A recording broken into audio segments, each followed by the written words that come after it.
Each red rectangle has 20 times the density of the spheres, all of which have the same density as each other.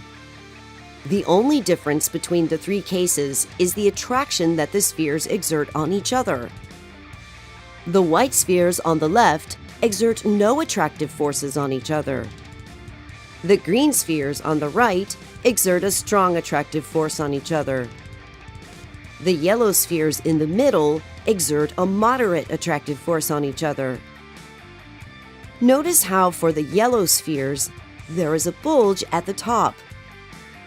Now suppose that the walls exert an attractive force on the spheres stronger than the force the spheres exert on each other. Now there is an upward bulge in the corners. Let's try a scenario where we greatly increase the attractive force that the walls exert on the spheres.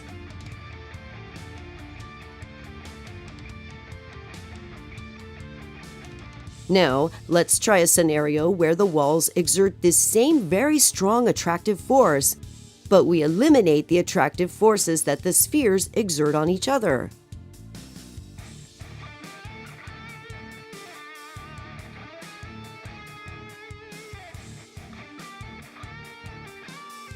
Let us return to the moderate attractive force that the spheres exert on each other. Let us compare the effects of the different types of attractive forces to the walls.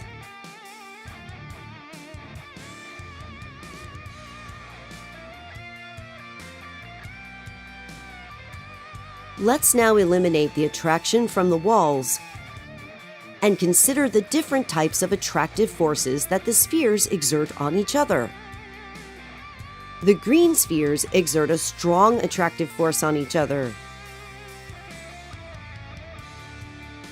The yellow spheres exert a moderate attractive force on each other.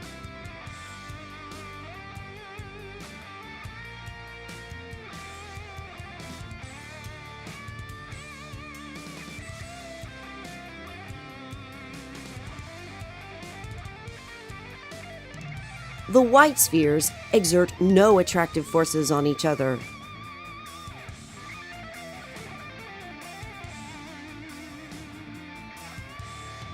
When the red box, with a density of 20 times each of the spheres, falls on the white balls, this is the result.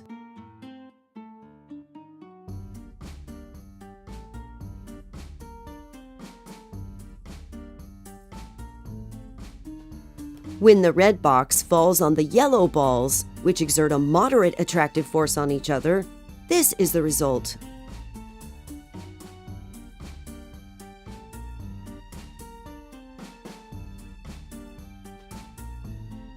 When the red box falls on the green balls, which exert a strong attractive force on each other, this is the result.